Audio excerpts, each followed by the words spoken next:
In the quiet corners outside the city, beyond the rush and noise, there's a small sanctuary, a place built on hope, love, and second chances. Forever Youth Foundation. This shelter, tucked away in the peaceful outskirts of Banur, is a home to more than 200 dogs, along with rabbits, cats, and injured birds. Some dogs arrive so sick that they must stay isolated in quiet cages, while others, once abandoned, now run freely, tails wagging. This is a place where every animal, no matter how fragile, finds dignity, kindness, and a chance to heal.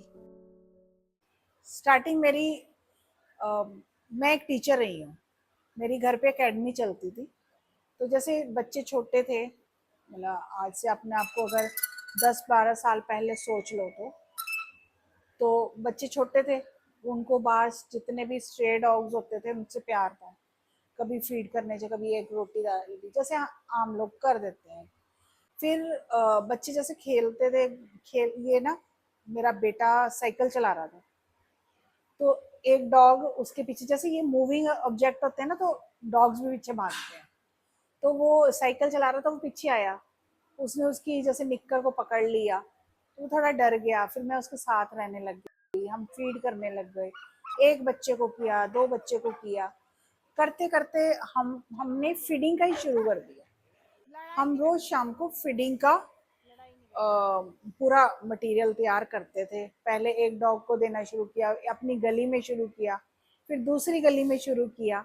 करते करते फिर हमारे पास बहुत पूरे sector का ही हम करने लग गए। तो बहुत ज़्यादा धीरे धीरे हमें ना डिप्रेशन आने लग गया था इक्वालिटी देख के। आप सोच नहीं सकते, रेप केस भी होते हैं।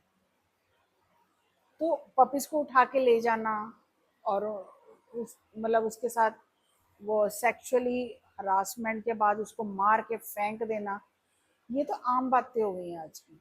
और गवर्नमेंट की तरफ से ऐसा कुछ भी नहीं है, कोई लॉ नहीं बना हुआ, कोई कुछ नहीं बना हुआ। एक 50 रुपए का लॉ था। फिर हम लॉकडाउन आ गया तो ये था कि घर से बाहर नहीं निकलना। पर क्रुएलिटी केसेस तब और बढ़ गए थे, लोगों ने घर से अपने पेट्स निकाल दिए थे। और जो स्ट्रे डॉग्स थे वो भूखे मरने लग गए थे, मार्केट बाजार सब बंद हो चुका था। हमने फीडिंग भी की, पर हमने ज़्यादा ट्रीटमेंट पे काम शुरू किया, एनजीओज के साथ कांटेक्ट किया, तो उनके साथ फिर हम काम करने लग गए। बस इस बीच में हम पंजाब साइड, मोहाली साइड, इधर ही एक पिंड पड़ता है, वहाँ से हम एक फीमेल डॉग जो पैरालाइज हो गई थी, उसके 5 दिन के बच्चे थे और वहीं सड़क पे पड़ी रहेगी। फिर आसपास उन्होंने एनजीओ को कांटेक्ट किया होगा, नहीं हेल्प मिली होगी, तो फिर मुझे किसी ने फिर बोला। मैं उस माँ और बच्चों को, 8 बच्चे थे उसके, हमने उसका नाम किस्मत रखा। फिर हम एक 50 सेक्टर में ना कॉलेज है, कॉलेज के पीछे जंगल था, वहाँ पे हमने झुग्गियाँ बना रखी थी, जो हमारे रेस्क्यू बच्चे होते थे हम वही रखते थे। तो उसके बाद फिर किसी ने हमें जगह दे दी एरो सिटी में, वो हमें फ्री में जगह मिली हुई थी। और वहाँ पे हमने किस्मत और उसके बच्चों को रखा। आज की डेट में किस्मत वहीं पे पैरालाइज थी, चल रही है, और उसके कुछ बच्चे अडॉप्ट हो गए थे, और एक दो बच्चे पैरालाइज हो गए तो वो मेरे पास रहे हैं, अब वो भी खत्म हो गए। बस उसके बाद हमारा वो शेल्टर का सिलसिला शुरू हो गया। But this place is more than a dream, it is a struggle. Every day, the founder pours every ounce of energy and love into this shelter. But it comes at a cost. Veterinary care, food, medicine, each day is a battle for funding. पर हमने ऐसा कोई plan करके नहीं चल रहे थे, क्योंकि अगर प्री प्लान्ड होता तो शायद हमारी प्रॉब्लम्स कम होती। पर शेल्टर बना तो हमारी प्रॉब्लम्स बढ़ने लगी, हम बच्चों को तो लाने लग गए, हमारे खर्चे बढ़ने लग गए, अपनी पर्सनल मनी भी बहुत, मतलब हम काफ़ी लगा चुके थे। फिर धीरे धीरे हमने फंडिंग पे काम शुरू किया, और वो जगह भी छोटी पड़ रही थी। फिर हम यहाँ शिफ्ट हुए। अब यहाँ शिफ्ट हुए तो हमारे खर्चे और बढ़ गए। मेन मेरा मकसद यही था कि लोग आके जुड़ें, और जो रियलिटी है ना, जो मुझे नहीं पता थी, मुझे भी इनके कांटेक्ट में आके पता चली है, तो वैसे सबको पता चलनी चाहिए। कैट्स के साथ भी ऐसे ही होता है।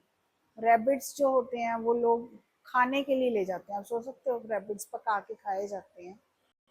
तो वहाँ से रेस्क्यू किए गए, तो फिर उसको अच्छे घर में अडॉप्ट कराना। अभी हमारे पास 3-4 रह गए हैं रैबिट्स, बाकी हमने अडॉप्ट करवा दिए हैं। फिर ये बर्ड्स का भी हमारा स्टार्ट हो गया। एक बर्ड आने लगी, 2 आने लगी, फिर बड़ा केज लिया कि बच्चे कंफर्टेबल रहें। अब धीरे धीरे फंडिंग पे हम काम कर रहे हैं कि एटलीस्ट थोड़ा हो, हम साथ जुड़ें तो इनका भी अलग सेक्शन बने, जैसे कैट्स का है, डॉग्स का है। मेन यही है कि एक अच्छा सा हॉस्पिटल बन जाए इन बच्चों के लिए। बाकी इनका जो ट्रीटमेंट है, हम पहले रेस्क्यू करते हैं। जैसे कोई हमें बोलता है कि यहाँ पे बच्चा है, इंजर्ड है, उसकी टांगे टूट गई हैं, हालत क्रिटिकल है, तो हम वहाँ पे जाते हैं और उसको रेस्क्यू करके कबीला लेके आया जाता है, तो उसका ट्रीटमेंट चलता है। और अगर बच्चा रोड पे सरवाइव करने वाला नहीं होता, फिर वो यहीं पे हमारे पास ही रह जाता है।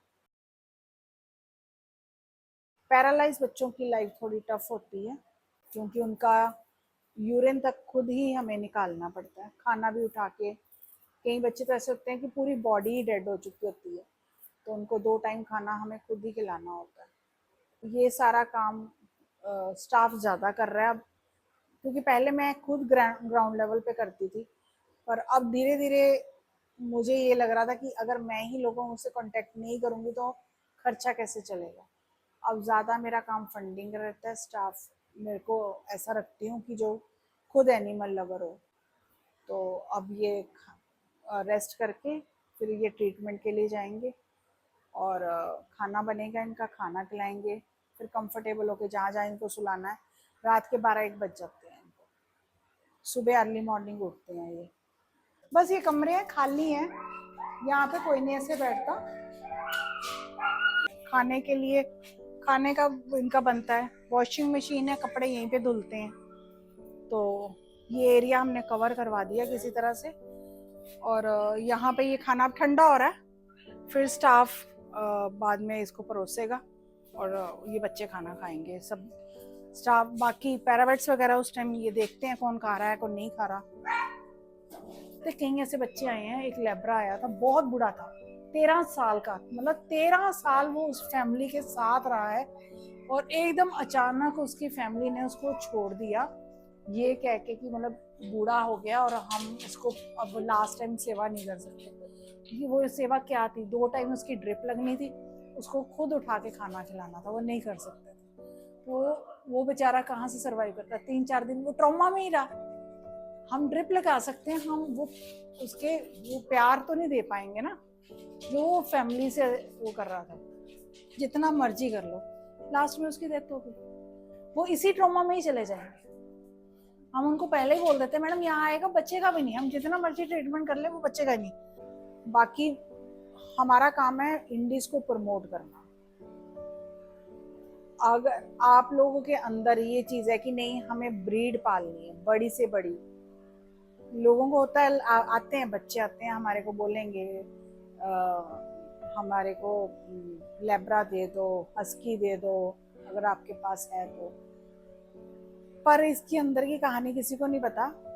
जितने इंडी डॉग्स हमारे क्रुएलिटी में वो जाते हैं, जितने वो हर्ट होते हैं, उससे ज़्यादा ब्रीड डॉग को हर्ट करता है। इलीगल ब्रीडिंग हो रही है, आप जगह जगह देख लो, किसी ने पेयर रख लिया, बच्चे पैदा किए और पाले। खुद सोच के देखो, अब मैं बच्चे पैदा कर रही हूँ और उठा के किसी को बेच दिए जाएं तो होगा ना। धीरे धीरे उस माँ का अग्रेशन बढ़ना चाहिए, जो पेरेंट्स होते हैं मेल और फीमेल, वो बढ़ना शुरू हो जाता है, वो बीमार होना शुरू हो जाते हैं, ट्यूमर हो जाता है। उसके बाद ब्रीडर क्या करते हैं, वो डॉग को सड़क पे छोड़ देते हैं, फिर वो बच्चे सड़क से हमारे पास आते हैं। ऐसे हमारे पास ब्रीड जितनी है ना वो हमारे पास आती है।